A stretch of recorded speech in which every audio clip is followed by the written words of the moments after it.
एक बार एक joker circus में लोगों को एक चुटकुला सुना रहा था। चुटकुला सुनकर लोग खूब जोर जोर से हंसने लगे।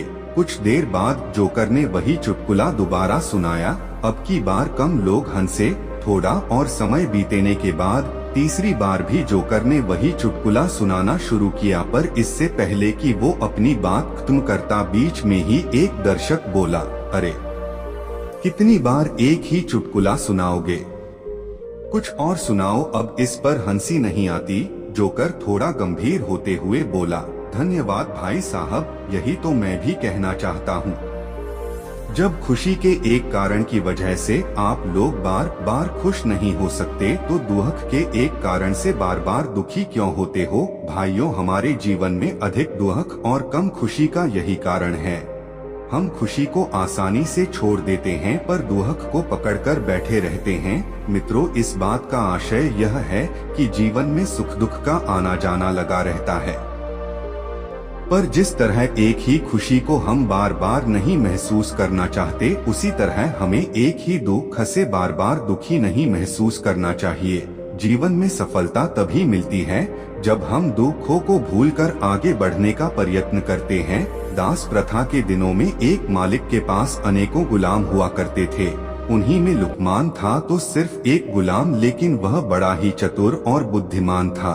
उसकी ख्याति दूर दराज के इलाकों में फैलने लगी थी। एक दिन इस बात की खबर उसके मालिक को लगी। मालिक ने लुकमान को बुलाया और कहा, सुनते हैं कि तुम बहुत बुद्धिमान हो, मैं तुम्हारी बुद्धिमानी की परीक्षा लेना चाहता हूँ। अगर तुम इम्तिहान में पास हो गए तो तुम्हें गुलामी से छुट्टी दे दी जाएगी। अच्छा जाओ, एक मरे हुए बकरे को काटो और उसका जो हिस्सा बढ़िया हो उसे ले आओ। लुकमान ने आदेश का पालन किया और मरे हुए बकरे की जीभ लाकर मालिक के सामने रख दी। कारण पूछने पर कि जीभ ही क्यों लाया?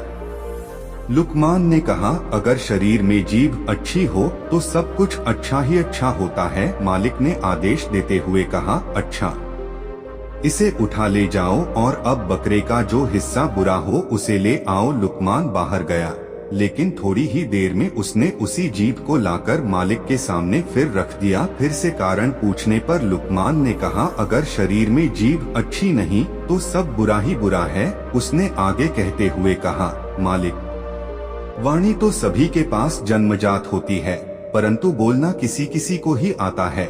क्या बोलें, कैसे शब्द बोलें, कब बोलें, इस एक कला को बहुत ही कम लोग जानते हैं। एक बात से प्रेम झरता है और दूसरी बात से झगड़ा होता है। कड़वी बातों ने संसार में न जाने कितने झगड़े पैदा किए हैं। इस जीभ ने ही दुनिया में बड़े बड़े कहर ढाए हैं। जीभ 3 इंच का वो हथियार है जिससे कोई 6 फीट के आदमी को भी मार सकता है, तो कोई मरते हुए इंसान में भी प्राण फूंक सकता है। संसार के सभी प्राणियों में वाणी का वरदान मात्र मानव को ही मिला है। उसके सदुपयोग से स्वर्ग पृथ्वी पर उतर सकता है और दुरुपयोग से स्वर्ग भी नरक में परिणत हो सकता है। भारत के विनाशकारी महाभारत का युद्ध वाणी के गलत प्रयोग का ही परिणाम था। मालिक लुकमान की बुद्धिमानी और चतुराई भरी बातों को सुनकर बहुत खुश हुए। आज उनके गुलाम ने उन्हें एक बहुत बड़ी सीख दी थी और उन्होंने उसे आजाद कर दिया। मित्रों, मधुर वाणी एक वरदान है जो हमें लोकप्रिय बनाती है। वही कर्कश या तीखी बोली हमें अपयश दिलाती है और हमारी प्रतिष्ठा को कम करती है। आपकी वाणी कैसी है? यदि वो तीखी है या सामान्य भी है तो उसे मीठा बनाने का प्रयास करिए। आपकी वाणी आपके व्यक्तित्व का प्रतिबिंब है, उसे अच्छा होना ही चाहिए। एक नौजवान शिष्य अपने गुरु के पास पहुंचा और बोला, गुरुजी, एक बात समझ नहीं आती, आप इतने साधारण वस्त्र क्यों पहनते हैं? इन्हें देखकर लगता ही नहीं कि आप एक ज्ञानी व्यक्ति हैं जो सैकड़ों शिष्यों को शिक्षित करने का महान कार्य करता है। गुरुजी मुस्कुराए। फिर उन्होंने अपनी उंगली से एक अंगूठी निकाली और शिष्य को देते हुए बोले, मैं तुम्हारी जिज्ञासा अवश्य शांत करूंगा, लेकिन पहले तुम मेरा एक छोटा सा काम कर दो। इस अंगूठी को लेकर बाजार जाओ और किसी सब्जी वाले या ऐसे ही किसी दुकानदार को इसे बेच दो। बस इतना ध्यान रहे कि इसके बदले कम से कम सोने की एक अशर्फी जरूर लाना। शिष्य फौरन उस अंगूठी को लेकर बाजार गया, पर थोड़ी देर में अंगूठी वापस लेकर लौट आया। क्या हुआ, तुम इसे लेकर क्यों लौट आए? गुरुजी ने पूछा। गुरुजी, दरअसल मैंने इसे सब्जी वाले, किराना वाले और अन्य दुकानदारों को बेचने का प्रयास किया, पर कोई भी इसके बदले सोने की एक अशर्फी देने को तैयार नहीं हुआ। गुरुजी बोले, अच्छा कोई बात नहीं, अब तुम इसे लेकर किसी जौहरी के पास जाओ और इसे बेचने की कोशिश करो। शिष्य एक बार फिर अंगूठी लेकर निकल पड़ा, पर इस बार भी कुछ ही देर में वापस आ गया। क्या हुआ, इस बार भी कोई इसके बदले एक अशर्फी भी देने को तैयार नहीं हुआ। गुरुजी ने पूछा। शिष्य के हाव भाव कुछ अजीब लग रहे थे।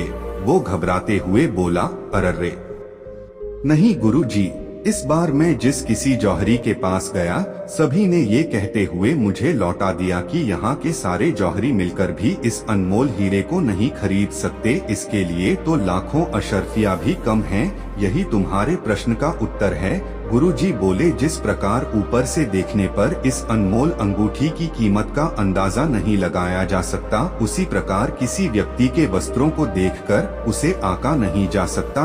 व्यक्ति की विशेषता जानने के लिए उसे भीतर से देखना चाहिए। बाह्य आवरण तो कोई भी धारण कर सकता है, लेकिन आत्मा की शुद्धता और ज्ञान का भंडार तो अंदर ही छिपा होता है। शिष्य की जिज्ञासा शांत हो चुकी थी। वह समझ चुका था कि बाहरी वेशभूषा से व्यक्ति की सही पहचान नहीं हो सकती। जो बात मायने रखती है वो ये कि व्यक्ति भीतर से कैसा है। चुनौतियों पर काबू पाने की सीख देती प्रेरणादायक कहानी। बादल अरबी नस्ल का एक शानदार घोड़ा था। वह अभी 1 साल का ही था और रोज अपने पिता राजा के साथ ट्रैक पर जाता था। राजा घोड़ों की बाधा दौड़ का चैंपियन था और कई सालों से वह अपने मालिक को सर्वश्रेष्ठ घुड़सवार का खिताब दिला रहा था। एक दिन जब राजा ने बादल को ट्रैक के किनारे उदास खड़े देखा तो बोला, क्या हुआ बेटा, तुम इस तरह उदास क्यों खड़े हो? कुछ नहीं पिताजी, आज मैंने आपकी तरह उस पहली बाधा को कूदने का प्रयास किया, लेकिन मैं मुंह के बल गिर पड़ा। मैं कभी आपकी तरह काबिल नहीं बन पाऊंगा। राजा बादल की बात समझ गया। अगले दिन सुबह सुबह वह बादल को लेकर ट्रैक पर आया और एक लकड़ी के लठ की तरफ इशारा करते हुए बोला, चलो बादल, जरा उसे लठ के ऊपर से कूद कर तो दिखाओ। यह बादला हंसते हुए बोला, क्या पिताजी, वो तो जमीन पे पड़ा है, उसे कूदने में क्या रखा है?